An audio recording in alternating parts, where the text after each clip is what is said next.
그리고 이스라엘이 추동한 전쟁이라고 생각하시면 될 것 같습니다. 네탄야후가 이번 전쟁 시작할 때 한마디 했죠. 40년 꿈이 이루어졌다. 이라는 전법은 최대한 압박을 하는 겁니다. 호르무즈에 막은 건 유가 올려야 되는 거고요. 미군 한 명이라도 더 죽여서 27%에 이르는 미국 국민들도 유가가 오르거나 미군이 죽으면 반대하겠다고 합니다. 그러니까 이게 두 가지가 가장 큰 아킬레스건이기 때문에 이란은 계속 그걸 노리면서 미국이 스스로 공격을 중단하도록 만드는 겁니다.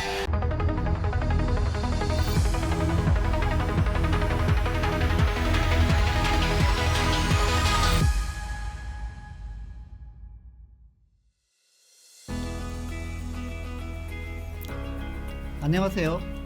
싱글레티를 진행하고 있는 유재수입니다. 오늘은 중동 전쟁에 대한 전 국민의 관심이 집중되어 있습니다.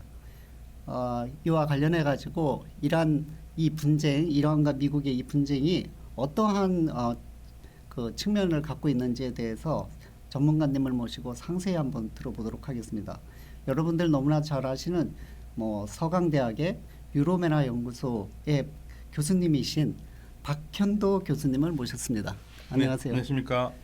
교수님은 잘 아시겠지만 중동 최고의 전문가시고 또 테헤란 대학에서 박사학위도 받으시고 그다음에 그 기타 여러 가지 활동을 많이 하셔갖고 저도 한 번밖에 뵌 적은 없지만 여러 번 뵌 것 같고요. 최근에는 거의 매일 그 텔레비전에도 나오시고 그렇게 합니다. 대부분의 사람들이 이 중동 분쟁에 대해서 관심을 갖고 있는 거는 나날이 이 전황에 따라서 출렁이고 있는 시장, 주식시장, 금융시장, 이런 것들, 그 다음에 에너지 안보, 이런 것들 때문에 관심이 좀 많을 것 같은데 저는 사실은 이란의 이 전쟁이라고 하는 그 자체, 이 전쟁의 그 아픔, 그 다음에 많은 사람이 죽어나가고 있구나 하는 그런 마음이 있어가지고 약간 그런 측면에서도 좀 교수님께서 좀 얘기를 해주시면 어떨까 생각이 듭니다. 이유가 뭐냐면 여러분들 잘 아시지만 저희 강남에 테헤란로 있잖아요. 테헤란로 있죠. 네. 근데 제가 실제로 이란을 가보지는 않았지만 이란 테헤란에는 서울로가 네, 이란 서울로 있습니다. 서울로 있습니까? 네, 서울로 있습니다. 네. 네. 그래서 사실상 그럴 정도로 이란은 저희하고 굉장히 관련이 많은 데고요. 제가 예전에 노무현 대통령 아랍 방문에 같이 간 적이 있었는데 그 당시에도 아랍 연맹이 카이로에 있더라고요. 근데 네. 이제 거기서 무사라고 당시에 유럽 아랍 연맹 총장이랑 정상회담을 했는데 그때 노무현 대통령께서는 이제 김해 사람이니까 김해의 가야국의 아랍 왕자가 왔다라는 그런 얘기하면서 계속 서두에 그 얘기를 하셨어요. 그러니까 이 무사 총장은 잘 이해를 못 하시는 거예요. 그래서 아니 우리가 몇천 년 전에 이 한국이라고 하는 이 한반도하고 무슨 교역이 있었나 그러면서 굉장히 의아해했던 그런 느낌도 있거든요. 그래서 저는 그 뒤로 이 중동이라고 하는 여기에 대해서 굉장히 애정을 갖고 관심 있게 많이 봤는데 글로벌 폴리틱스 때문에 지금은 이제 이란과는 사실상 저희는 경제적 교류도 거의 없어질 정도로 상당히 많이 이제 교류 관계가 단절돼 있는 상황입니다. 이제 상당히 많은 분들이 현재의 이 전쟁을 잘 이해하지 못할 것 같아서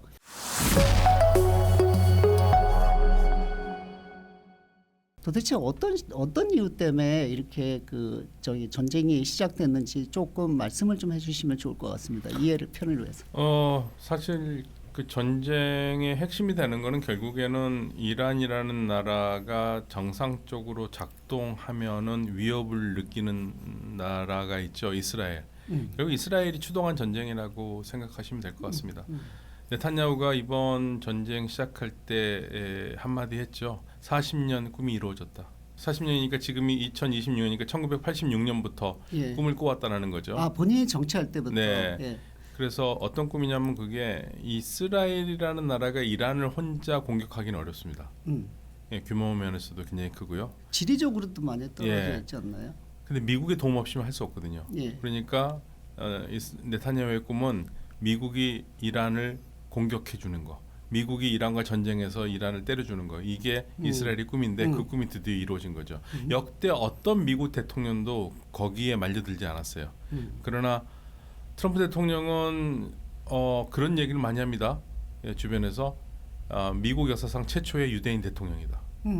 그 정도로 이스라엘과 친하고요. 네탄야후도 그 얘기합니다.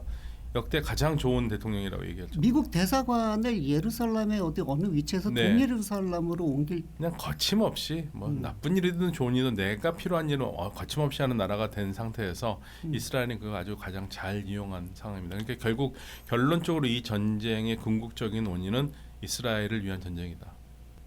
이 전쟁을 시작했지만 그 많은 분들이 그 연초에 네. 베네수엘라의 그 마두로 대통령을 네. 그 납포했을 때 이 상황을 연상을 해가지고 초창기에 폭격하면서 아야톨라 하메이 지도자가 사망했다 이런 뉴스가 나오니까 조만간에 종식되는 건가라는 생각을 했을 테고 또 그 전에 또 직전에는 상당히 많은 대규모 우리로 따지면 약간 민주화 시위 같은 그 체제에 저항하는 시위가 있었고 사람들이 많이 죽었다라는 뉴스도 많았거든요.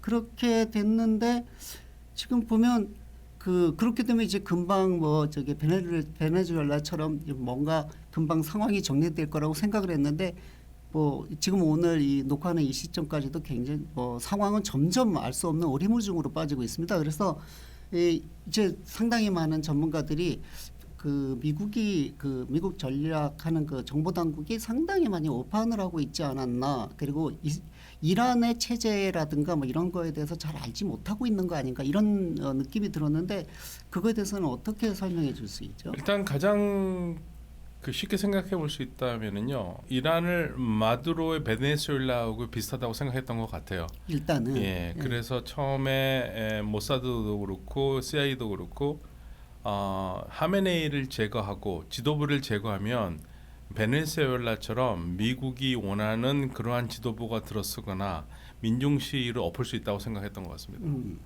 근데 이제 그게 문제가 되는 게 뭐냐면 이란이 1인 독재 국가하고는 굉장히 다릅니다. 많은 사람들이요 하메네이 독재자라고 얘기하는데 하메네이가 일반 예를 들면 사담 후세인이나 가다피와 그런 유의 독재자하고 좀 달라요. 이란에서는 체제가 우리로 치면은 우리 민주주의 체제가 있지 않습니까? 네. 예.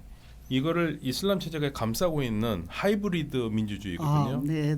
처음 듣는 얘기입니다. 예. 그래서 민주주의 체제가 뭐냐면 국민이 직선으로 대통령을 뽑고 국회의원을 뽑습니다. 대통령도 있고 국회의원도 있죠. 네, 국회의원도 있고 대통령은 4년 임기를 하고요. 4년에 2번 할 수 있고요. 지금도 현재 대통령이 그럼요. 계신 거죠. 예, 4년 직선이고요. 예. 이 2번까지 할 수 있고 국회의원은 4년입니다. 예. 직선입니다. 예. 그리고 우리에게는 없는데 종교 전문가로 구성된 전문가 의회가 있는데 약간 상원 같은 개념인가요? 예. 이거는 88명으로 구성되는데 이것도 국민 직선입니다. 네. 여기 전문가 의회가 하는 가장 중요한 일은 최고 지도자를 뽑고 최고 지도자를 탄핵할 수 있어요. 근데 이제 뽑기만 해봤지 탄핵을 해본 적이 없고요. 국회의원은 290명입니다. 290명 중에 285명은 뽑고 5명은 소수 종교인한테 할당돼 있어요. 소수 종교, 기독교인 2명, 이런 식으로 유대인 1명, 조로아스터교 1명, 한 명이 갑자기 생각이 안 나는데 총 5명으로 구성이 되어 있습니다. 5명으로 구성되어 있고요. 그리고 대통령 4년의 임기고요. 이걸 그러니까 우리처럼 똑같이 뽑아요. 근데 다만 단점이 하나가 있냐면 우리는 대통령이든 국회의원 선거든 간에 내가 원하면 나갈 수 있잖아요. 공탁금만 내걸면. 예. 그리고 공탁금 내걸고 몇 % 이상 되면 공탁금 돌려받을 수 있는 거고. 예. 그러니까 우리는 누구나 입후보할 수 있는데 이란은 입후보하는 사람이 심사를 받아야 됩니다. 그건 누구한테 받는 거죠? 헌법수호위원회라는 데서 심사를 하는데 네, 이 헌법수호위원회는 최고 지도자가 6명을 임명하는데 6명은 성직자예요. 이슬람법을 잘 아는 사람.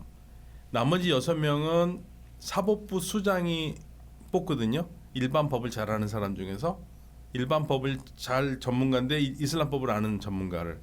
근데 사법부 수장은 누가 임명하냐면 최고 지도자가 임명합니다. 그 최고 지도자가 임명한 사법부장이 이 6명을 뽑아서 국회에다가 동의를 받아서 임명해요. 그러니까 실질적으로 12명을 최고 지도자가 임명한 것 같아요.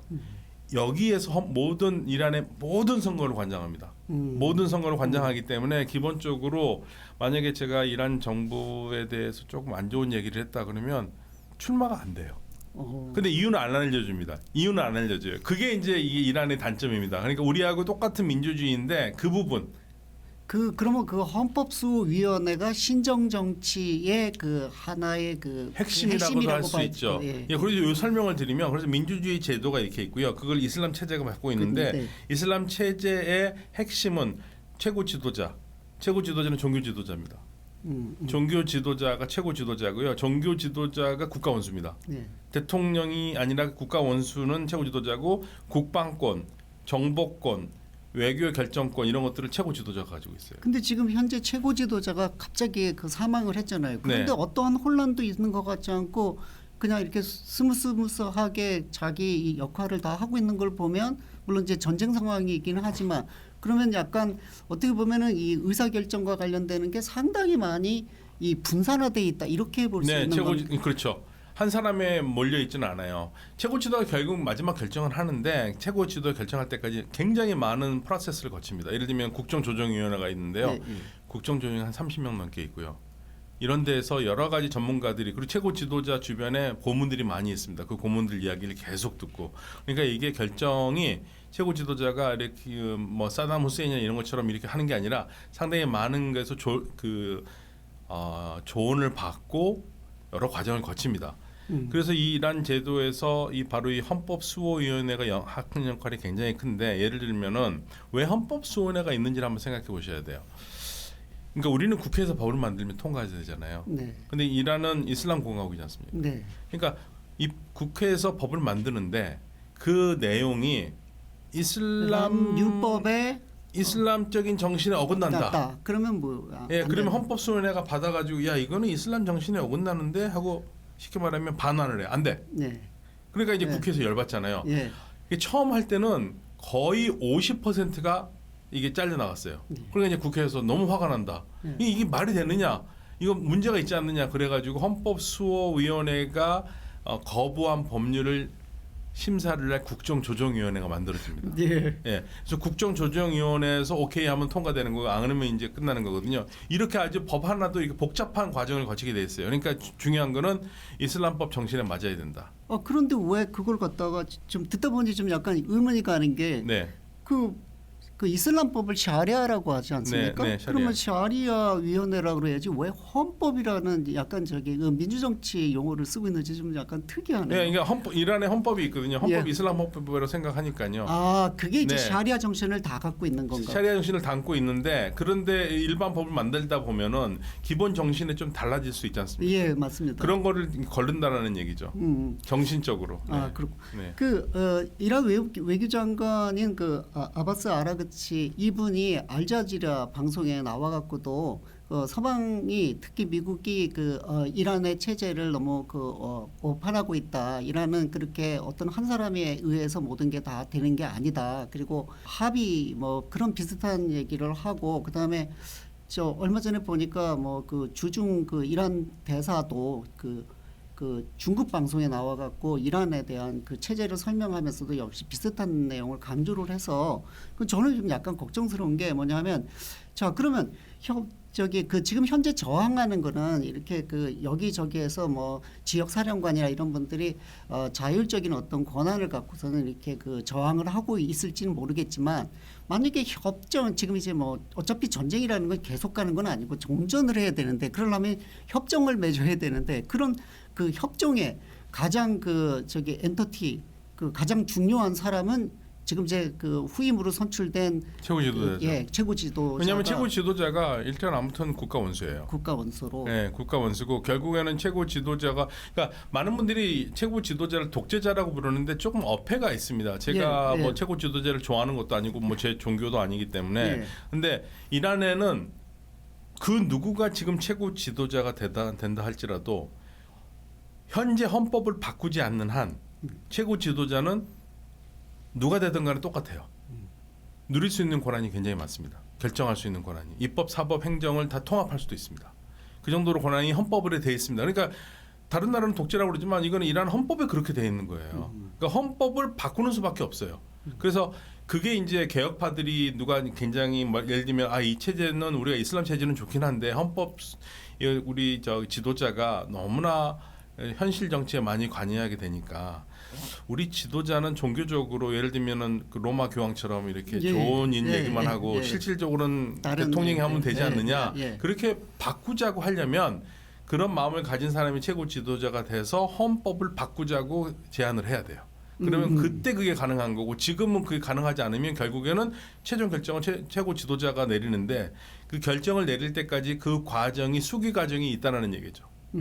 그 가끔가다 뭐 뉴스에서 종전과 관련돼 갖고 협상을 하고 있다 그러면서 국회의장이 갈리바스 의장을 많이 얘기하는데 지금 대통령도 계시잖아요. 네. 그러면 그 대통령은 사실상 아무런 권한이 없는 건가요? 아니요. 최고 대통령은 일단 국가 권력서의 2위입니다. 그런데 왜 뉴스에는 전혀 부각이 안 되고 뭐 서방에서는 오히려 그 협상 상대를 갈리바고요. 그런데 그건 사실 잘못된 건데요. 이란의 최고 지도자가 유고시에는 대통령과 사법부 수장과 그리고 헌법수요원의 대표가 셋이서 삼두 정치를 하게 돼 있습니다. 여기가 최고고요. 근데 지금 어땠든 간에 지금 사망설, 유고설 얘기가 많이 부상설 얘기 나오는 최고 지도자가 아직은 아무튼 있거든요. 예. 그럼 최고 지도자가 지금 저기가 가장 모지타바 하메네. 근데 지금 현재 그 승계는 됐다고 하지만 공식 석상에 모습을 드러내고 있지는 않죠. 네, 드러내고 있지 않은 이유를 이제 굳이 좋게 생각한다면, 그러니까 일단 사실부터 확인할게요. 이란 국영 언론에서 모지타바를 부상당한 영예로운 용사라고 얘기를 했어요. 그러니까 부상이라는 말이 있군요. 네, 부상을 당했어요. 이게 잠바즈라고 그러는데요. 이게 원래 그때 그 폭격하면서 최고 지도자 죽을 때 아마 부상을 당한 것 같아요. 그래서 이제 나오는 거는 이란 정부의 공식적인 입장은 부상은 당했지만 정신은 멀쩡하고 지금 정상적인 업무를 하고 있다는 얘기고 주변에서는 아니다. 뭔가 이상하다. 이렇게 안 나올 수가 없다. 안 나오는 게 왜 안 나오느냐? 우리 목소리라도 내면은 정보가 여러 가지가 많이 나갈 수 있고 암살 작전을 하니까 노출될 수 있으니까 안 된다라고 볼 수도 있고요.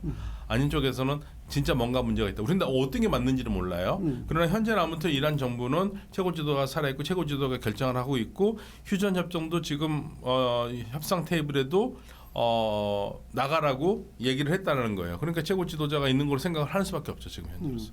지금 이란은 이제 종교적으로 보면은 시아파입니다. 시아파고 그다음에 시아파로 이 수니파인 사우디나 이런 쪽하고는 약간 아랍 세계 내에서 패권 경쟁 같은 게 존재하고 있나요? 그러니까 이 종교 전쟁이라기보다는 그냥 패권 경쟁인데요.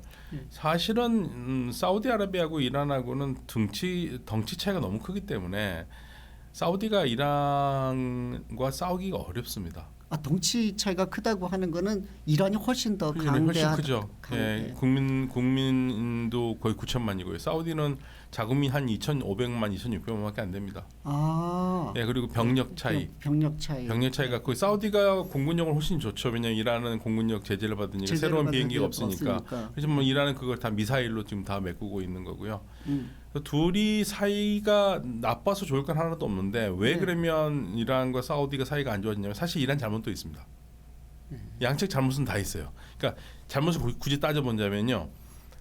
1979년 이란 혁명이 나기 전에 사우디아라비아가 순니 국가라고 하지만 전 국민이 100% 순니가 아니고요. 한 15%가 시아인데 시아파들이 주로 유전지대에 삽니다. 석유가 생산되거나 유통되는 곳은 시아파들이 살거든요. 근데 시아파들을 사우디 국가에서 제대로 대우를 안 했어요. 마치 2등 시민인 것처럼 한 겁니다. 그런데 그게 계속 갔으면은 문제가 없겠죠. 어쨌든 간에 소수를 계속 박해를 했으니까. 근데 1979년에 이란에서 정권이 바뀌면서 시아파 혁명이 났잖아요. 그러니까 당연히 사우디에 있는 시아파들도 얼마나 고무가 되겠습니까? 사우디는 무섭죠. 자기네들이 한 원죄가 있습니다. 시아파들 제대로 못했는데 시아파들이 이란의 같은 시아파 애들이 성공하는 거 보고 얘네들 들썩들썩하니까 더군다나 이란이 거기에 대해서 사우디를 비난을 했거든요. 예, 비난을 하고 너희들 제대로 된 왕정 아니다. 혁명을 수출하려고 그랬습니다. 그래서 사우디는 난리가 난 거죠. 그래서 이 주변 국가들과 이란이 사이가 안 좋습니다. 이란 사이가 안 좋다. 사우디만 15%가 아니고요. 바레인은요. 네. 바레인은 국민의 오히려 더 많죠. 80%가 예. 시아고요. 그렇지만 정권은 순니. 순니죠. 쿠웨이트도요. 예. 원래 60%가 시아였는데요. 예, 예. 쿠웨이트가 놀래가지고 인구 미국을, 예. 강제 조정 장치를 해가지고 시아 해가지고. 순니를 많이 해가지고 지금은 순니가 더 많습니다. 예. 그러니까 모든 중동 국가들 특히 이라크는 60%지 않습니까? 네, 맞습니다. 예. 2차 대전 이전에 중동은 역시 영국이 이제 네. 쥐고 있었는데 영국이 이제 그때 그 자기네가 통치하기 위해서 세퍼레이트 앤 가번이라고 해서 그러니까 뭐 순위가 다수인 데는 시아의 소수 정권을 세우고 뭐 시아가 다수인 데는 순위 소수 정권을 세워가지고 이 정권하고 거래하면서 그 다수의 그거를 뭐 했다 그러면서 중동 지역을 보면은 이게 좀 제가 이렇게 중동 예전에도 출장 많이 다니고 그럴 때 이렇게 보면 특이하게 그 모든 국경선이 직선 아닙니까? 자루다 근거 같이. 왜냐면 영국이 그냥 이렇게 그 네. 지도에다 걸어가지고 이 민족성이나 뭐 이런 거와 그 종족의 그 동일성이나 뭐 이런 건 다 무시해버리고 거기에 해서 사실상 어떻게 보면 오늘날의 그 중동의 불행은 그런 그 어떻게 보면 그 영국의 그 제국주의적인 어떤 그런 음모가 그 야욕이 이 씨앗을 만들지 않았나 뭐 좀 약간 저는 그런 느낌도 좀 듭니다.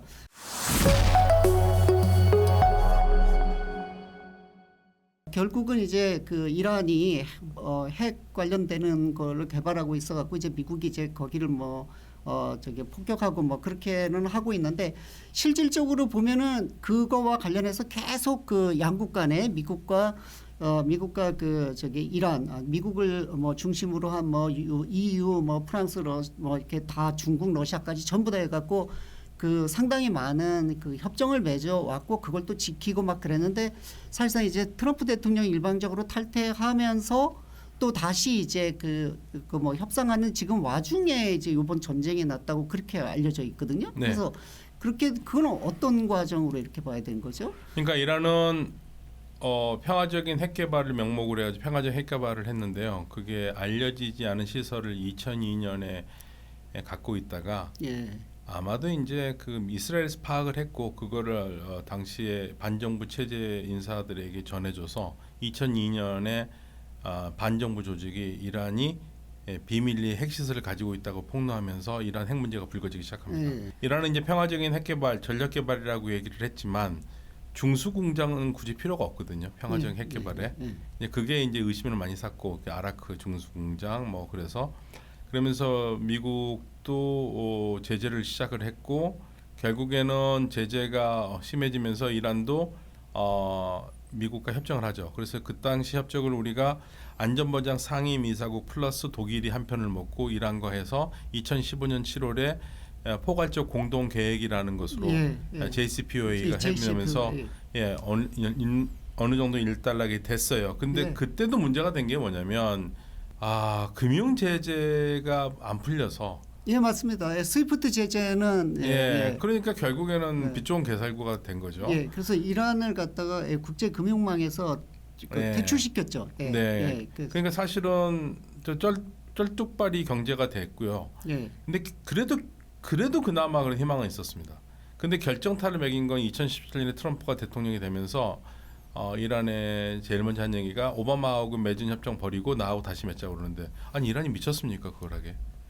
그런데 모든 불행의 시작은요. 이건 아무도 얘기를 안 해요. 2018년 5월 8일입니다. 2018년 5월 8일에 트럼프가 일방적으로 핵협정에서 나간 거예요. 네, 맞습니다. 네, 거기서부터 시작을 해야 됩니다. 우리는 이 모든 비극은 트럼프가 나간 겁니다. 대책 없이 이유 그리고 플랜도 없이 네타냐후 꼬임에 빠져서. 그래서 우리 저기 다 비판하거든요. 2018년 5월 8일입니다. 어버이날 나갔습니다. 그리고 유럽에서도 비판을 했죠. 그 행동에 대해서. 그래서 이란은 처음에는 기다렸어요. 다시 돌아올 거를 안 돌아오죠. 그러니까 압력을 넣기 시작합니다. 그러면 우리 우라늄 농축을 농도를 높이기 시작해요. 퍼센트를. 미국이 돌아올까 봐. 안 돌아옵니다. 그러면서 이란이 60%까지 농축이 가능한 겁니다.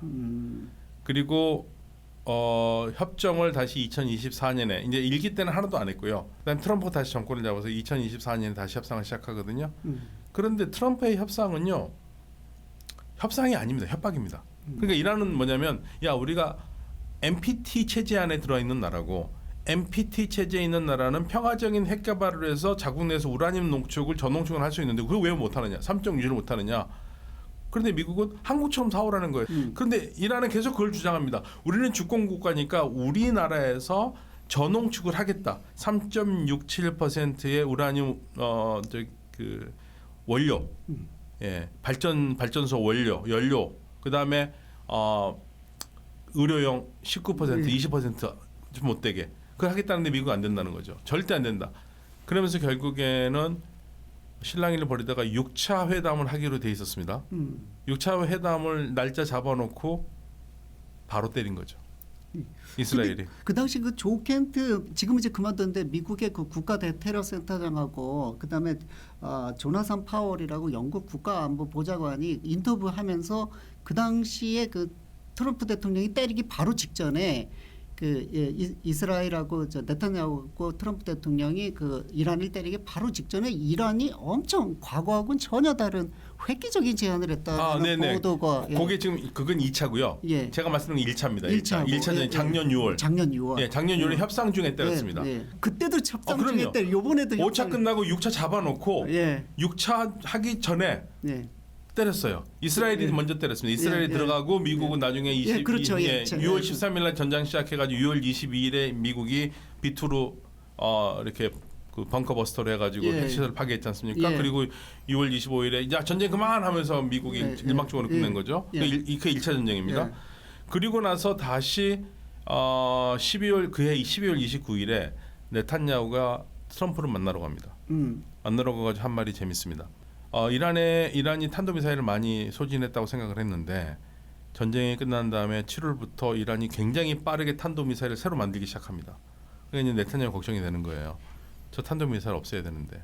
그래서 트럼프한테 가가지고 저 탄도미사일 없애야 된다. 저 공격하겠다. 그랬더니 트럼프가 오케이. 승인한 거예요. 그래서 사실은 이번 전쟁 아니더라도 1월이나 2월에 이스라엘이 이란의 탄도미사일을 공격하는 작전을 벌일 거라는 건 파다하게 소문이 나 있었고요. 그런데 이제 시위가 났지 않습니까? 그 시위는 자생적인 거예요, 사실은.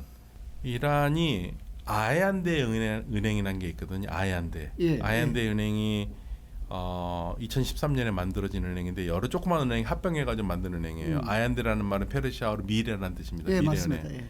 미래은행을 여는데 얘네들이 폰지 스킴을 합니다. 우리 금융 사기. 다단계. 그러니까 야 우리 고이자 줄 테니까 가입해라. 가입해라. 그러면 그 다음 사람한테 받아서 주고.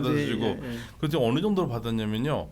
이란 금융위원회에서 얘기하는 것보다 4%를 더 줬어요. 그러니까 수신고가 7%까지 올라갑니다. 그렇죠. 엄청 성공하고요. 근데 거기까지만 한 게 아니에요. 얘네들이 그 당시에는 이제 분위기가 좋았으니까 제재가 풀릴 것 같고 그래서 2018년에 뭐를 만드냐면 축구장 거의 뭐 수십 개가 수백 개가 들어가는 규모의 이란몰을 만듭니다. 이란몰 어마어마한 거예요. 세계 제일 큰 거.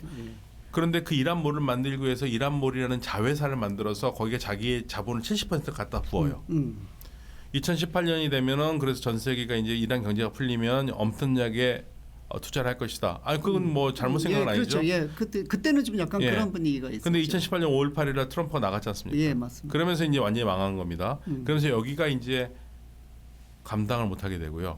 결국에는 2025년 10월달에 파산합니다. 파산하면서 전 국민들이 손해를 엄청 보고 그러니까 은행이 사실 이제 은행이 큰 데는 또 뒷돈 대주는 또 있었죠. 핵심 힘 좋은 애들이. 근데 그런 애들은 처벌 하나도 안 하고 중앙은행이 할 방법이 없으니까 화폐를 더 찍습니다. 예, 그래서 이제 경제난이 더 인플레이션이 되고요. 아주 심해지면서. 그다음에 이란이 2018년부터 환율 제도를 어떻게 하냐면 돈이 없으니까 돈이 밖에 묶여 있으니까요. 1,200억 달러 정도가 있는데 예, 석유 파는 돈. 예, 원유 근데 파는 돈, 그 중에서 그 4분의 3은 밖에 묶여 있고요.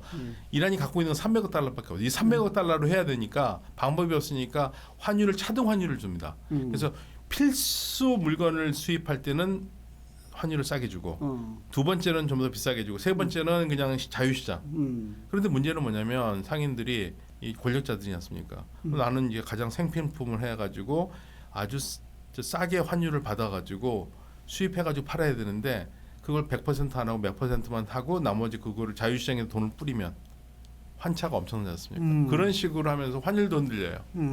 그러면서 2015년에 그 1달러당 환율이 32,000 리알 정도 된다면요. 2025년 12월 달에 환율이 145만. 44배가 됩니다. 44배가. 예. 그러니까 이제 완전히 이거 망하는 거죠. 그러니까 인플레이션에 의한 그 경제난 그거는 그냥 그 민중의 그 폭발을 가져왔다. 10월 11월 인플레이션이 50%고요. 물가 상승률. 그러니까 이제 어디서 이란에서 터지냐면 이란의 지금 영산 전자상가 사러 오는 사람이 없는 거예요. 그 상가 상인들이 뭐라 그러냐면 가장 싼 핸드폰마저도 사러 오는 사람이 없다. 그래서 이 사람들이 화가 나가지고 시위를 시작했고 그 시위를 시작하니까 이란 정부는 깜짝 놀랐죠. 왜냐하면 보통 시위는 젊은 대학생들이 하는데 이 상인들은 79년 혁명할 때 혁명을 성공시킨 상인들인데 이 사람들 큰일 나죠. 상인들은 원래 어떤 정권에도 협력하잖아요. 안정적인 정권을 원하기 때문에. 근데 이 사람들 너무 화가 나서 나오니까 막 달랩니다. 막 달래는데 결국엔 실패하죠. 그리고 이제 그 시민들이 상인들은 그래도 잦아들었는데 학생들이 일어났어요. 근데 거기까지도 괜찮았습니다. 괜찮았는데 미국과 이란이 여기서 본 거죠. 기회의 창을. 그래서 1월 한 5일쯤부터 3일 전부터 미국의 CIA와 이스라엘의 모사드가 안에서 작동하기 시작하고요. 그러면서 이들이 시위를 폭력적으로 이끌기 시작합니다. 선동을 하고 여러 가지 선동 정책을 해요. 예, 그러면서 시위가 격화됐고 그러면서 해외에 있는 뭐 전 왕의 아들 레자 파할라비 얘기가 나오고 정권 교체 얘기가 나오고 그래서 이란이 이제 깜짝 놀래가지고 1월 7일 날이 정점으로 오르거든요. 그러니까 그 전까지는요 시위대 수가 굉장히 적었어요. 많지 않았습니다. 저하고 이제 저 같이 동료 선생인 성일관 교수하고 맨날 이거 분석하면서 많지 않다고 그럴 때마다 막 욕을 어마어마하게 들었습니다. 니들이 뭐 일하는 편이냐고 그러는데 사실을 얘기하는데. 근데 1월 7일, 3일부터 올라가기 시작하더니 7일에 정점 찍고 그러니까 이란이 놀래가지고 7일 저녁부터 인터넷을 끌고 8, 9일날 강제 진압합니다. 자 이제 이 강제 진압을 가지고도 지금도 얘기가 많아요. 이란 정부가 말하는 총 사망자 수는 3,117명입니다. 그런데 트럼프 대통령 32,000을 얘기하고요. 인권단체에서는 43,000을 얘기해요. 그러면 얼마나 죽었을까? 알 수는 없습니다. 그 중간 어디 있는 겁니다. 그런데 제가 봤을 때는 4만 명까지는 아닐 것 같아요. 산술적으로 생각해봐도요. 이스라엘이 가자 지역을 지금 거의 몇 년째 때리고 있지 않습니까? 지금 죽은 사람이 7만 명입니다. 그렇게 폭탄을 떨어뜨렸는데 그런데 이틀 사이에 몇만 명을 죽인다는 거는 그건 저는 좀 문제가 있다고 보거든요. 근데 우리가 알 수는 없으니까. 예, 맞습니다. 그래서 모든 뭐 정보가 다 그런 상황이니까. 반정부는 늘릴수록 좋고 친정부는 줄일수록 좋고. 그러니까 그 중간 어디라고 생각을 하는데 이때 본 거죠. 기회창을 보고 트럼프가 시민들한테 뭐라고 그러냐면 help is on the way라고 그랬습니다. 도와주러 간다 우리가. 예, 그 도와주러 간다 얘기했고 그 다음에 이란의 불특정 다수에게 페르시아어로 문자 메시지를 보내가지고 트럼프 대통령, 미국 대통령은 약속을 지키는 대통령이다. 뭐 이런 식으로 문자도 가고요. 그러니까 선동을 해가지고 시위에서 넘길 수 있다고 생각을 한 것 같아요. 근데 이제 그게 잘 안 돼갖고 요번에 그렇게 한 것 같군요. 네, 그러니까 그래서 지금 그 마크 루비오가 그 얘기했잖아요. 전쟁 시작할 때요. 전쟁을 시작할 때 뭐냐면 이미 이스라엘은 전쟁 준비가 돼 있었고, 그럼 이스라엘이 전쟁에 들어가면 이란은 미군 기지에다가 공격을 할 텐데, 그럼 우리가 개입할 수밖에 없다. 그러니까 같이 들어가거나 나중에 들어가거나 결국은 들어갈 수밖에 없다. 그러니까 결국 이 전쟁은 시작은 이스라엘이 했다라는 것을 사실 간접적으로 시인을 한 거거든요.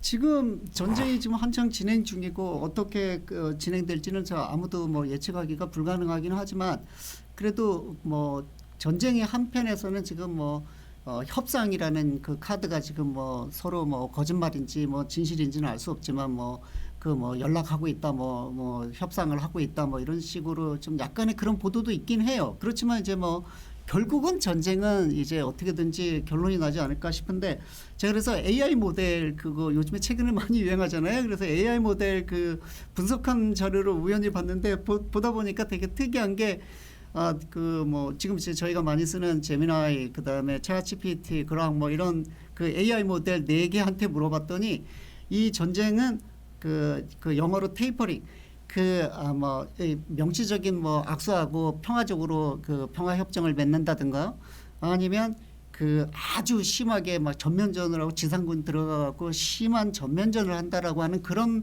확률보다는 그냥 이 국지적으로 점점 저기 줄어들 것 같다. 그래갖고 그렇지만 여전히 이 분쟁 상황이나 이 불안 상황은 그대로 있다라고 하면서 그런데 그런 순간이 비교적 단기적으로 그렇게 결정이 될 것 같다라고 하는 게 제일 높고요. 두 번째는 어쨌거나 한 3개월 이상은 이런 지금 현재 이 불확실성 사항이 그냥 계속 갈 것 같다. 이렇게 지금 얘기를 하고 있어요. 그래서 교수님이 보셨을 때는 궁극적으로 이 지금 어떻게 보면 저는 이렇게 딱 봤을 때 이거 이란은 지금 현재 보면 상당히 많은 폭격을 받았고 그다음에 이게 협상 테이블에 있는 도중에 또 기습 공격도 받았고 그다음에 정치 지도자이면서 종교 지도자인 영적 지도자인 그 최고 지도자가 또 사망했고 여러 가지로 뭐 억울한 게 많을 것 같아서 이 전쟁이 쉽게 웬만큼 무슨 배상금 받고 그냥 종결하자 뭐 이런 정도는 아닐 것 같은 느낌이 들어서 이게 전쟁이 좀 어떻게 조금 더 갈 것 같이 보십니까? 아니면은 이게 그래도 이 이란이라고 하는 나라가 협상의 테이블에는 그래도 나올 거다. 그리고 어떤 조건에서 나올 수 있을까? 뭐 그게 좀 약간 궁금하거든요. 일단 2차 전쟁도 시작한 것도 협상을 하는 도중에 미국이 걷어차고 나온 거거든요. 그때 중재국이었던 오만도 그렇고 이란도 그렇고 굉장히 좋은 협상이었다고 얘기했고 그 당시에 옆에 아마 옵서버로 있었던 영국에서도 굉장히 좋은 협상이라고 얘기를 했는데 국가안보부 장관이 있었죠. 근데 결국에는 미국이 걷어차고 나온 거고요.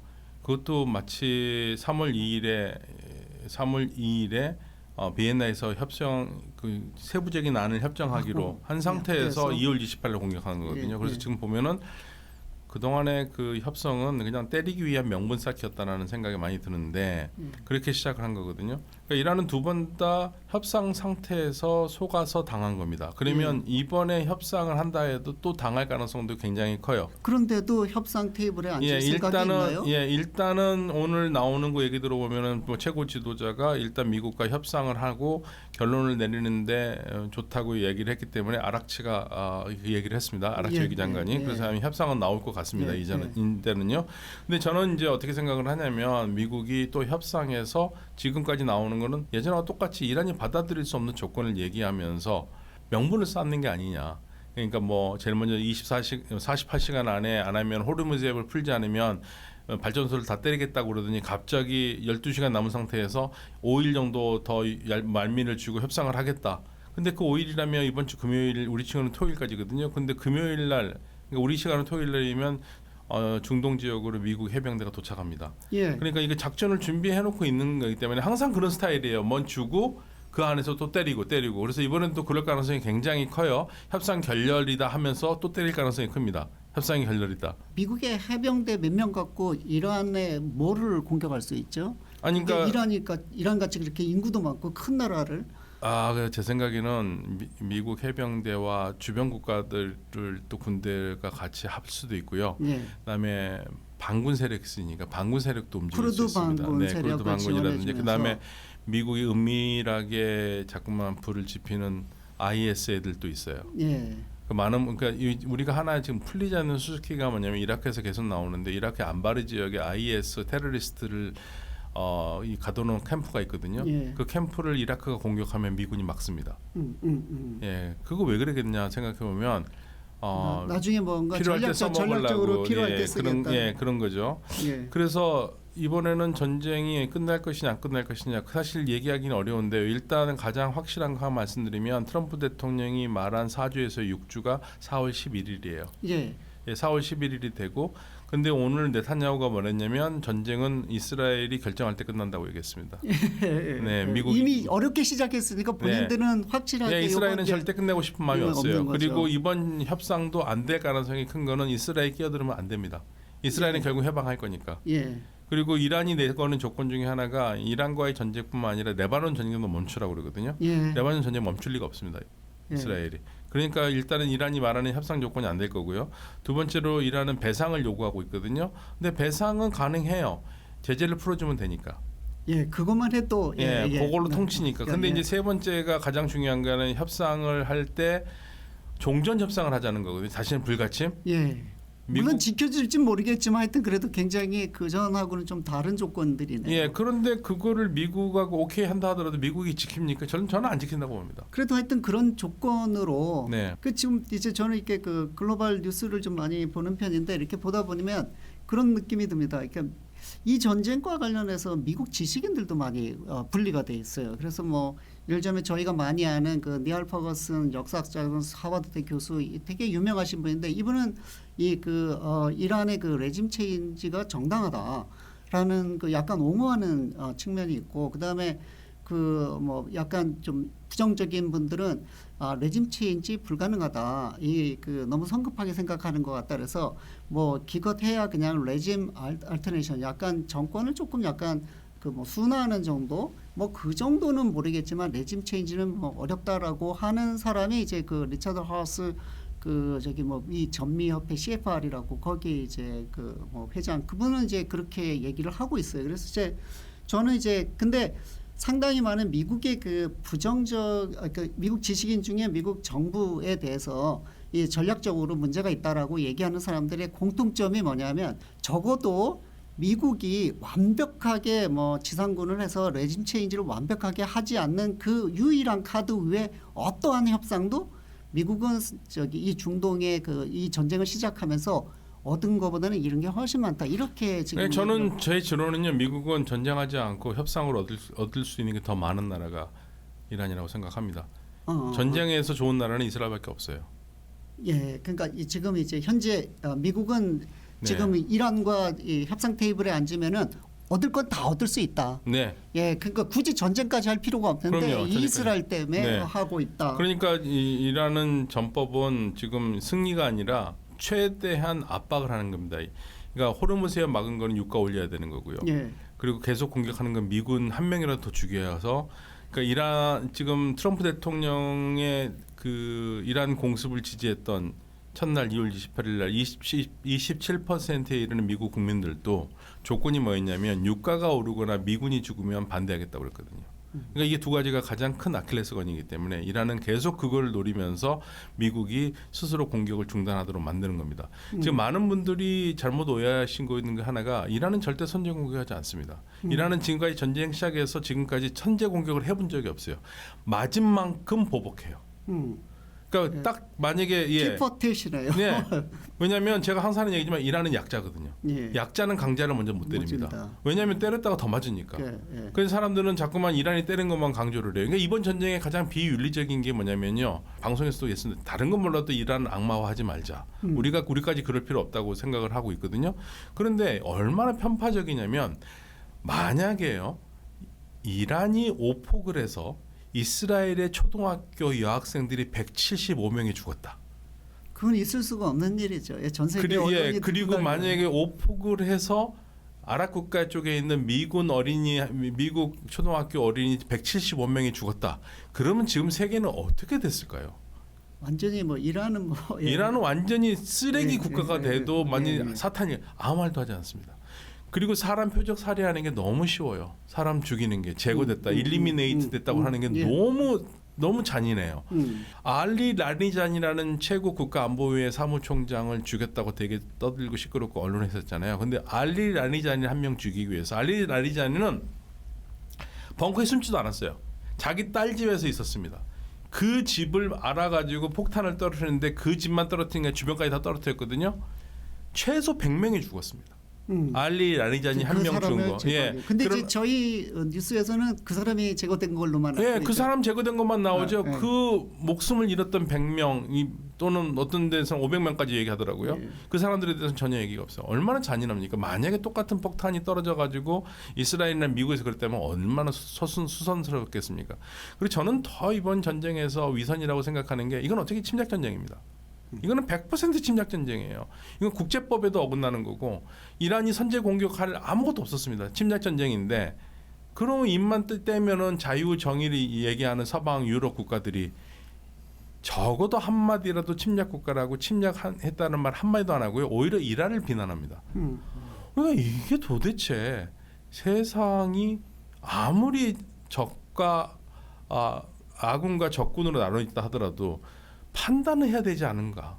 예. 적어도 지성인이라는 사람들도 저는 그게 너무 놀라워서. 이 글로벌 네. 정치학자로 되게 유명한 그 시카고대 정치학자인 그 존 미어샤이머 이 교수가 네. 이 이번 전쟁에 대해서 이제 그 미국 지식인 중에는 좀 굉장히 그렇죠. 비판적인 굉장히 입장이세요. 비판적이죠. 네. 비판적인 입장이세요. 근데 이제 이분들을 비롯해서 이제 미국 지식인들이 이번 전쟁에 좀 약간 문제가 있다라고 얘기를 하면서 미국의 그동안 유지했던 패권 질서가 상당히 많이 흔들릴 수도 있는 그런 위험성 있는 전쟁이다. 그러면서 이제 역사적인 그 사례를 되게 많이 들어요. 그중에 이제 제가 재밌는 걸 많이 보는데 그 중에 하나가 1588년에 이제 스페인의 펠리페 2세가 엘리자베스 1세가 이제 영국의 카톨릭 추방하고 성공해 하니까 이제 카톨릭 국가 그거로서 그 스페니시 아르마다에서 무적 함대를 보내죠. 그런데 이제 그게 패했어요. 그냥 아무 생각 없이 갔다가 그래가지고 그리고 난 다음에 이제 대형 그 제국의 해상을 지배하는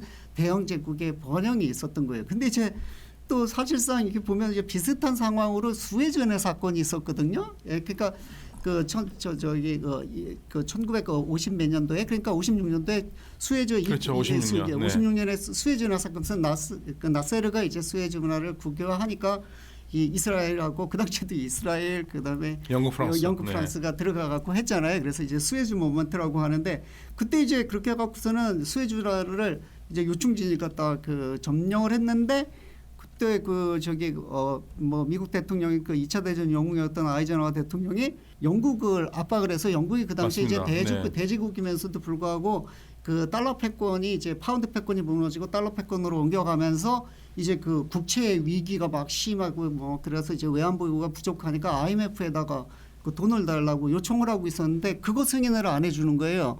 그래가지고 그 영국이 경제가 망할 듯하니까 그때 이제 할 수 없이 다 철군을 했어요. 그래가지고 그러면서 이제 대영 제국의 마지막 남은 그 자존심까지 완전히 다 무너지면서 미국 패권으로 이제 넘어간 그런 상황인데 그래서 이게 보면 이제 그분들이 얘기하는 것들은 보면은 이제 어떠한 강대국들이 이렇게 그 글로벌 신뢰를 잇는 거는 그 과정은 많이 있지만 그 과정에 결정적인 어떤 사건에 대해서 한꺼번에 많이 무너져 내리지 않겠느냐 그렇게 얘기를 많이 하면서 이제 이번 사건에 이 전쟁에 대해서 미국이 어떠한 걸 얻는다 하더라도 상당히 많은 미국의 그 글로벌 리더십이나 신뢰는 상당히 많이 타격을 받을 것 같다. 이게 여기서 이제 물론 이제 전쟁이 끝나고 나서 평화가 어떻게 될지는 모르겠지만.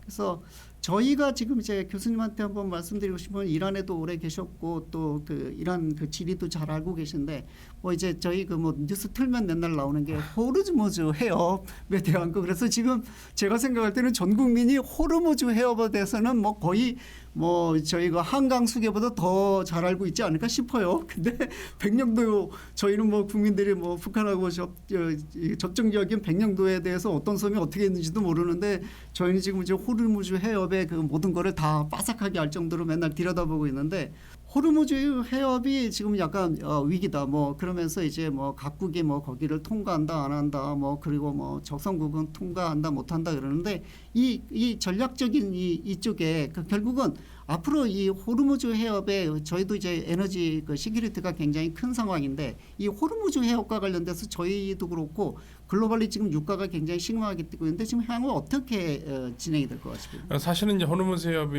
이란의 해협을 막긴 한데 이게 국제 사회가 같이 쓰는 거기 때문에 국제 수로이기 때문에 이란이 막으면 안 되는 건 맞습니다. 예. 예, 근데 지금 전쟁 상황이라서 지금 우리도 뭐 어쩔 수 없이 많은 나라들이 당하고 있는데 이거는 전쟁 끝나면은 국제사회 규범으로 이런 일 없도록 만드는 게 맞아요. 그러니까 이란이 저는 잘했다고 생각하지는 않습니다. 예.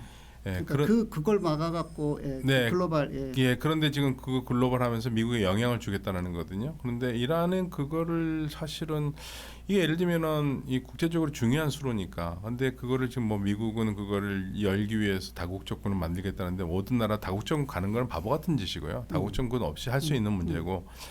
뭐 미국은 또 뭐 해병대를 투입해가지고 자기는 공동 관리하겠다는 얘기까지 나오는데 저는 공동 관리가 어떻게 가능한지도 잘 모르겠어요. 네, 맞습니다. 이 무슨 예. 저 파나마 운하나 뭐 예. 스웨즈 운하 같은 경우는 무슨 시설이 있으니까 공동 관리하는데 이건 그냥 국제 수로인데 뭘 네. 어떻게 관리해야 공동 그래서 그 관리가 부분이 차라리 그냥 뭐 아예 돈을 더 많이 들여가지고 호르무즈 해협을 안 통하고 할 수 있는 방법이 있다면 몰라도 현재로서는 그거 외에는 없으니까요. 예. 그래서 이거는 전쟁 끝난 다음에 국제사회가 나서서 이란과 정확하게 얘기해서 이 호르무즈 관리 문제는 국제사회하고 얘기를 해서 좀 그 통행의 자유가 있도록 해야 되는데 지금 현재 상황에서는 얘기하기 어렵죠. 지금 이제 이란이 갖고 있는 유일한 그 어떤 유일한 레버리지입니다. 레버리지가 네. 그거잖아요. 네, 네. 그럼 결국에 이제 보면 결국 이제 호르무즈 해협 때문에 유가가 지금 이제 2배로 평소보다 네, 2배로 네. 뛰었잖아요. 근데 네. 이제 유가라고 하는 거는 올라갈 때는 엘리베이터 타고 올라가지만 내려올 때는 우리도 그렇지만 계단 타고 내려오잖아요. 그러니까 네, 네.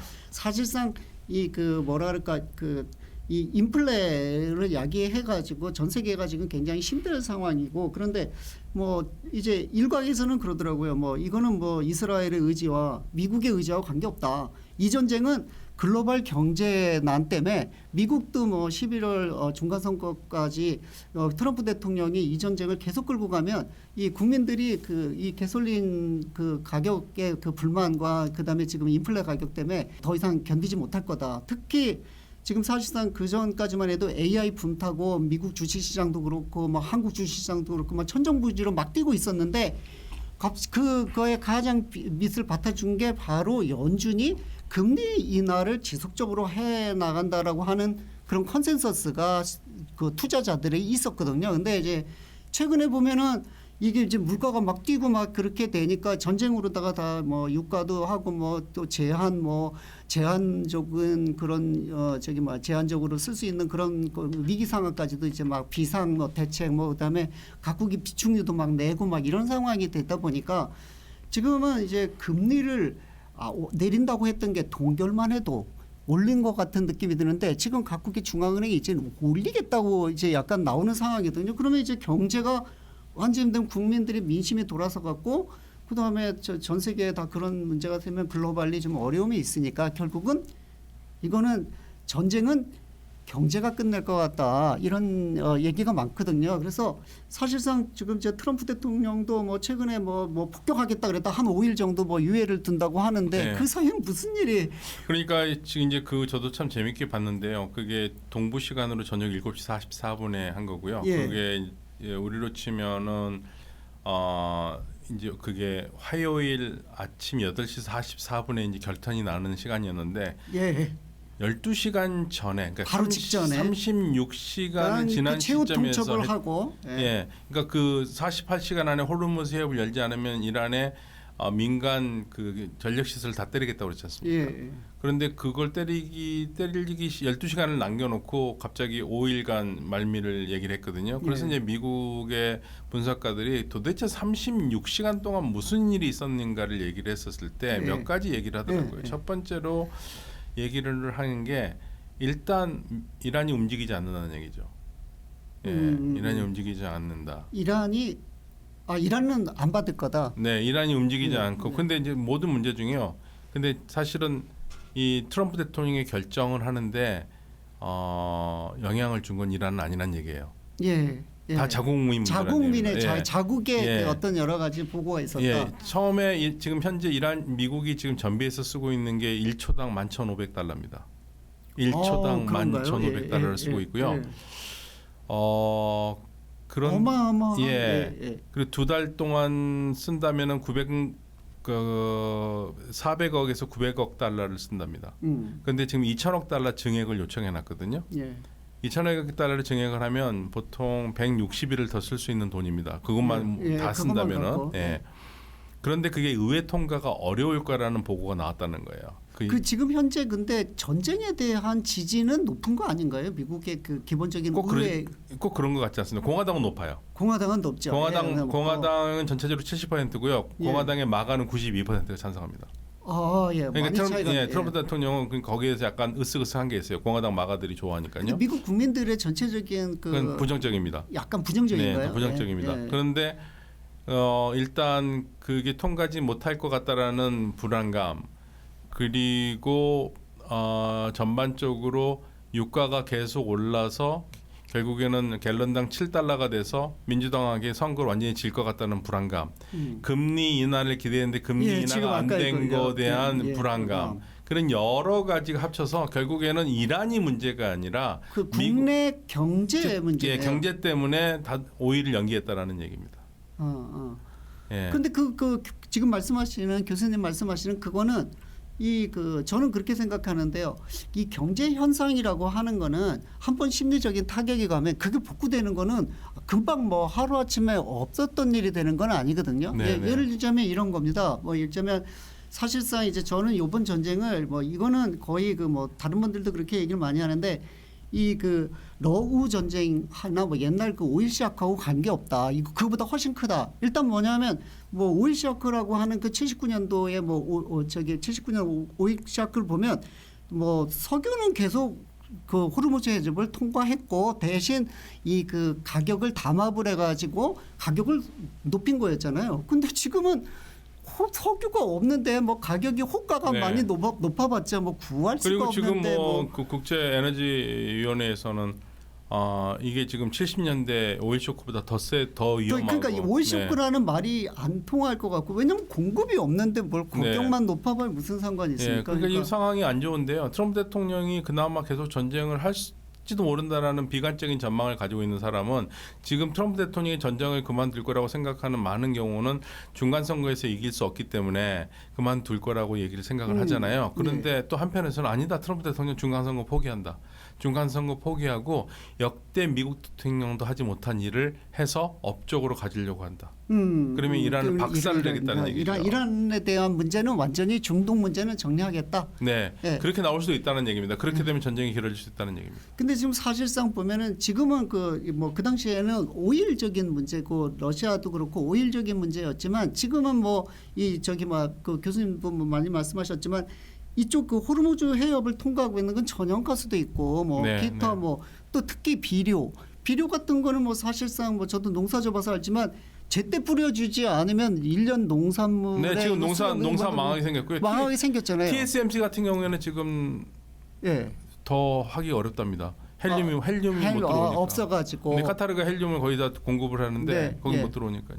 그러니까 지금 그런 식으로 이제 한번 경제가 이렇게 주름이 되면 결국은 저는 약간 걱정스러운 게 에너지 가격도 금방 내려갈 것 같지 않고 전쟁이 종결된다 하더라도, 그리고 또 이 비료를 제때 뿌려주지 못해서 그 식료품 가격도 계속 미국의 물가에 영향을 주고 글로벌 물가에 영향을 주기 때문에 결국은 저희가 이렇게 생각할 수 있는 경제가 무슨 전쟁이 끝났다 그래서 순식간에 돌아오지는 않을 거라는 느낌이 들거든요. 왜냐하면 이미 공급망이 무너져서 그게 이제 경제의 주름을 갖다가 콱 쥐어놨기 때문에 결국은 앞으로 그 모든 것이 다 정리가 되고선 다시 돌아오려면 굉장히 많은 시간이 걸릴 거라는 느낌이 좀 듭니다. 그래서 저 이제 또 한 가지 좀 걱정스러운 게 이 전쟁의 가장 큰 문제점 중에 하나가 이미 전 세계가 전쟁이 끝났더라 하더라도 각국이 미국 미국은 뭐 말할 것도 없고 우리 저기 뭐야 이 일본도 그렇고 유럽도 그렇고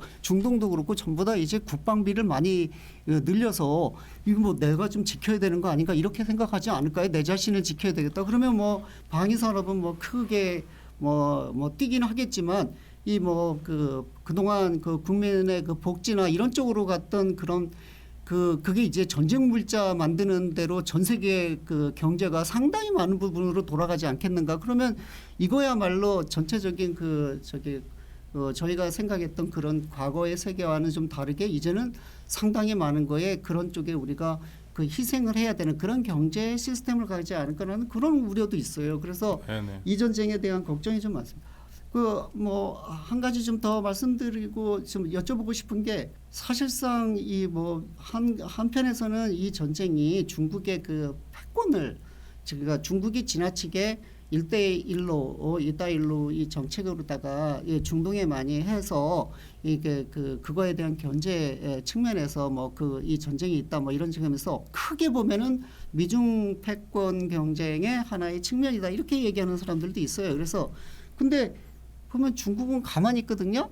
그래서 지금 뭘 하는 게 없고 그다음에 무엇보다 호르무즈 해협이 막 위협을 받는다고 하는데도 본인들은 거기에 에너지의 뭐 한 40% 이상을 의존을 하고 있음에도 불구하고 기존의 중국의 행태를 보면 그 전에 뭐 그 남중국해의 그 뭐 섬까지 막 다 그 메워가지고 군사기지 만들고 그러면서 이 그 호르무즈 해협에서 말레카 해협을 거쳐서 중국으로 오는 이 에너지선을 갖다 지키기 위해서 노력을 많이 했었었는데 지금 보면 그런 그 말레카 해협에 뭐 난리치고 그랬을 때 하고는 전혀 다르게 이렇게 가만히 있고 있거든요. 그 좀 의아스러운. 저는 미국과 직접적인 충돌을 피하려고 하는 중국의 움직임이라고 보고요. 그러면 은연중에 저기 뭐 본인들의 그 중국이라고 하는 게 위기상에는 친구가 아니구나 이런 느낌을 중동들이 받지 않을까요? 뭐 그동안 계속 뭐 이란은 그렇게 생각해 왔습니다. 중국과 러시아가 차라리 러시아가 오히려 더 적극적으로 얘기를 하고 있는 상황이고요. 그러니까 뭐 이게 중재라든가 아니면 그러니까 뭐 중국은 계속 그 얘기했습니다. 우리가 군사적으로 돕지 못하지만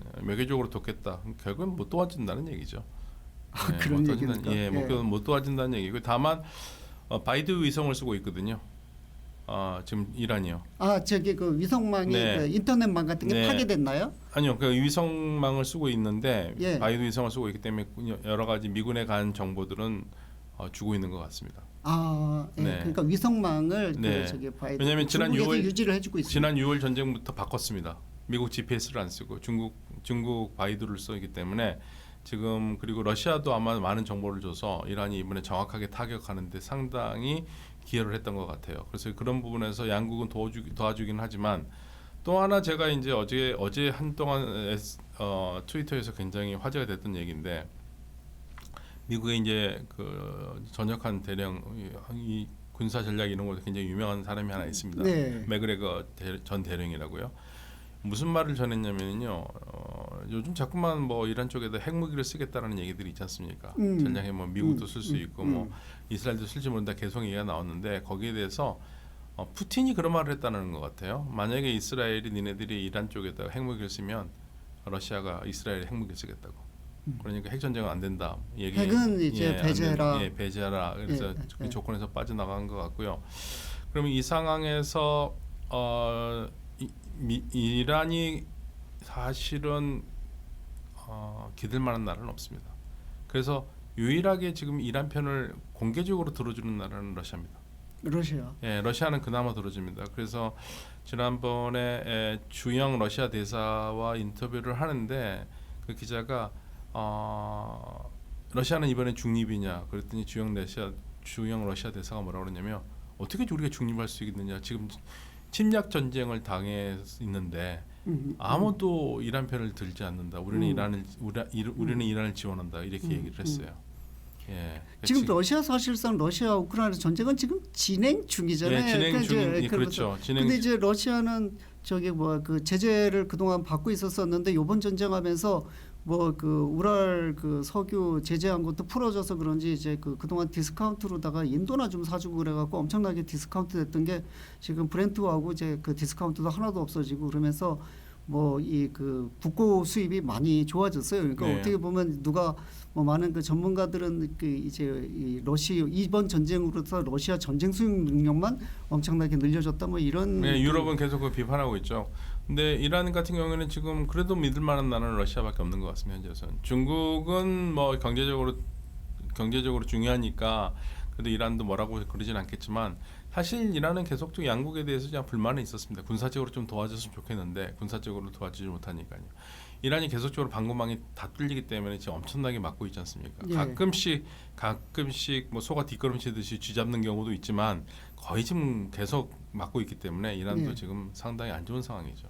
지금 이란이 지금 뭐 거기 그 미군에 대해 미군이 폭격하면 보복 공격이 그 미군이 아니고 이제 전부 다 주변에 있는 미군 기지라고 하면서 다른 나라에 대고 막 미사일을 쏴대요. 근데 네.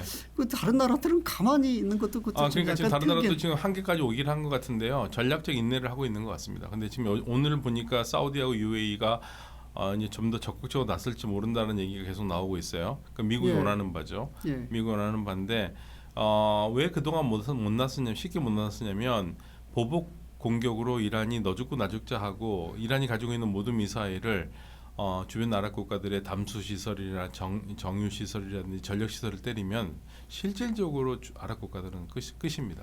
지금 그 한 분석 자료를 읽어보니까 그 이번 전쟁이 평화적으로 끝나지 않고 분쟁 상황에 계속된다 그러면 최악이 중동 국가들이고 네, 중동 국가들 중에서 특히 그 석유 자원에 의존을 많이 안 하고 이렇게 그 저기 뭐 다른 산업을 지금 키워왔던 뭐 예를 들면 그 글로벌 로지스트의 허브 역할을 하려고 했던 카타르하고 두바이 뭐 이런 공항이나 뭐 이런 쪽에 그 다른 산업을 만들었던 그런 나라들한테는 거의 최악이다. 왜냐하면 네. 뭐 그분들 뭐 이제 그 주로 뭐 석유가격이 많이 올랐으니까 괜찮지 않냐 그랬는데 뭐 팔지도 못하고 그다음에 기존 산업들은 다 이제 망가지고 앞으로 이제 누가 뭐 두바이나 뭐 이런 데 이렇게 뭐 편하게 어렵죠. 놀러 오겠냐 네. 뭐 지금 현재 그 저희가 뭐 어디 유럽이고 어디 뭐 저쪽에 뭐 동굴아파 가려고 그러면 두바이 공항 많이 갔었는데 이제는 두바이 공항 못 가는 거죠. 예, 그렇죠. 안 가는 게 낫죠. 왜냐하면 다시 나오기가 어려우니까요. 비행기 편이. 그 지금 이제 저는 이제 마지막으로 조금 더 그 교수님 의견을 좀 듣는데 오늘 되게 좋은 말씀을 많이 해주셔서 감사한데 이 뭐 저희가 이제 많은 사람들이 이 전쟁을 보는 게 이 전쟁에 대해서 뭐 이렇게 누가 옳다 뭐 이렇게 판단을 하고 그러는 거를 떠나서 많은 사람들이 일단 1차적인 관심은 시장이 어떻게 될 거야, 우리나라 뭐 이게 뭐 석유값은 어떻게 되는 거야, 뭐 이런 쪽에 관련되는 경제적인 측면을 많이 봐요. 근데 이게 결국은 전쟁 아닌가요? 아까 그리고 교수님 말씀하신 대로 누가 한 명이 제거됐다 그러면 장군이 제거된 게 아니라 그 주변에서 있는 마을에 있는 데서 상당히 많은 사람들이 폭격을 받고 엔트로피계 그 저기 막 클로드 만든 그 엔트로피계 그 레이 달리오 다리오 아모데이 회장이 그 뭐 미국 국방성하고 약간 다툼이 있어갖고 네네. 뭐 거기 뭐 국방성에서 이제 그쪽을 뭐 계약을 해줘 오픈 AI로 하면서 그런데 이분이 쓴 그 두 번째 에세이가 AI 위험성에 대한 걸 바로 그 얘기를 했거든요. 네. 살상 무기에는 쓰면 안 된다. 네. 이제 그렇게. 근데 하는데- 살상 무기 안 쓰겠습니까? 다 강대국들은 살상 무기로 쓰죠. 근데 하여튼 그 폴리스 광장인데 폴리스하고 관계 없는데 네. AI는 이름 그렇게 때문에. 충분히 그렇죠. 오해할 수가 있네요. 예, 입력되고 이번에 그 어린 아이들 죽은 미납 스쿨도요. 미납 학교도 예. 그 근처에 해군 사령부 그 옛날에 거기가 군인들을 위한 학교, 자녀를 위한 학교였던 것 같아요. 아, 그러니까 뭐 약간 밀리터리 뭐 비슷한 게 들어가 있었나 보죠. 예, 그러니까 이제 그 주변 때린다고 해도 오폭이 된 거죠. 아. 어린 아이들만 175명이 죽었습니다. 그래서 중국에서 무슨 뭐 인도적인 지원으로다가 뭐 돈을 뭐 보낸다고 뭐 그거는 좀 뉴스에서 본 것 같은데 어쨌거나 이런 중동의 아픔에 관련돼서 조금 더 물론 이제 그 저희가 뭐 역사적인 거를 한번 하는 거는 이제 그 교수님께서 그 저기 무슨 역사 프로그램에서 많이 얘기해 네. 주셨죠. 네, 네, 네. TVN에서 저도 좀 봤던 네. 것 같은데 그래서 조금 더 언제 한번 기회가 되면 시간 되면 모시고 이 지금 중동이라고 하는 이 나라가 그래서 좀 되게 아름답고 또 이렇게 여행도 좀 많이 하고 또 그 이 페르시아 제국이라고 하는 또 굉장히 그 유서 깊고 역사가 있는 땅이잖아요. 네네. 이런 데도 좀 자유롭게 여행하고 그래야 되는데 맨날 뉴스 듣는 거는 그냥 그러니까 저는 제재 언론에 뭐- 나가면 전쟁으로만 나갑니다. 사람 죽고 그런 것만 좀 좋은 얘기를 하고 싶은데 항상 그러니까요. 예, 그게 좀 약간 네, 잘못된 것 그렇습니다. 같아서 네. 하여튼 뭐 그 저기 뭐야 이 한참 바쁘실 때 저희 그 이 프로그램 오셔갖고 너무 좋은 얘기 해주셔서 너무 감사드리고요. 네, 감사합니다. 저희가 장시간 너무 감사합니다. 오늘은 그 전쟁에 관한 얘기를 했는데요. 너무 또 전쟁에 관한 얘기를 또 좀 약간 웃으면서 해갖고 좀 약간 분위기가 안 맞는지 모르겠습니다.